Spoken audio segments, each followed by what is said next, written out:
The story I'm about to tell you is true, for I was there many years ago, the day I met Blackbeard. Every sailor knows the superstition that they must pay for good wind and clear skies when venturing out to sea. Most choose to pay the sirens and the mermaids of the water, for they are the maidens of the sea. Some pay in treasure, some pay in books, and others, they pay by blood. Blackbeard preferred to pay in blood, throwing the bodies of those he killed whenever he felt like it, as payment to the sea for clear skies. One day he caught word that something more precious than gold was being held by the mermaids. Word was going around that mermaids themselves were the treasure, that their flesh, if eaten from their hunter, would grant them agelessness. And out Blackbeard went to see this miracle, if true, with his own eyes. He who has dealt with the merfolk before, for safe travels, knew how to summon them again. So out he went for his next victim, a random ship that was suffering ill fate of resting at the bottom of the sea. It wasn't long till he found a Spanish freight, a merchant ship. So up went the Jolly Roger. Thunder went the cannons. The air was filled with the sound of cannon fire and breaking wood, followed by the clash of swords and the screams of the fallen victims.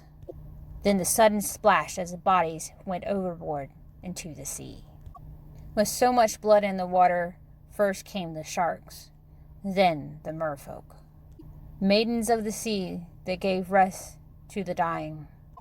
Upon seeing them, Blackbeard called for a trade of a treasure on land that the mermaids could not find beneath the water.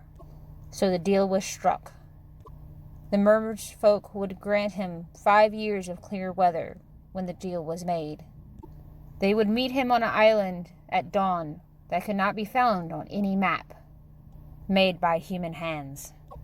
And a mermaid scout led Queen Anne's revenge.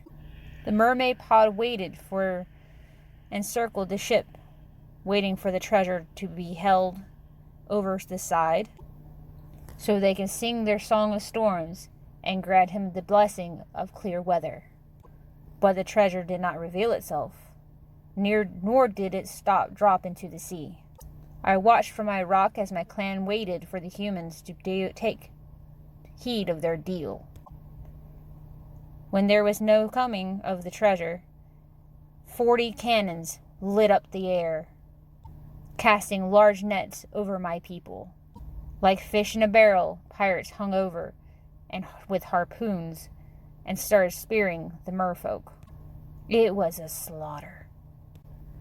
I tried to save those I could, releasing those near the bottom of the net, setting them free, but the ones on top, they did not make it.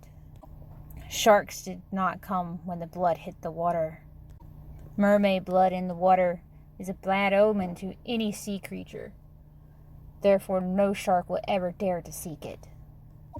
Those of my clan and I who survived this slaughter cursed the humans of land. So we swam away, never to be seen again. But Blackbeard, he got what he wanted. That night he dined on mermaid flesh. He noticed his aging stopped and his gray slowly faded. But he was not immortal. He could still die. And when the Navy finally caught up with him, he finally did. But we who survived that slaughter that day cursed him. And a curse was placed upon the stretch of ocean where the mermaid's blood has stained the sea. Cursed is for no human to ever trespass in that sacred section ever again. Doomed to be forever lost and never find. We know it as the Mermaid Graveyard, but to the humans, know it only as the Bermuda Triangle.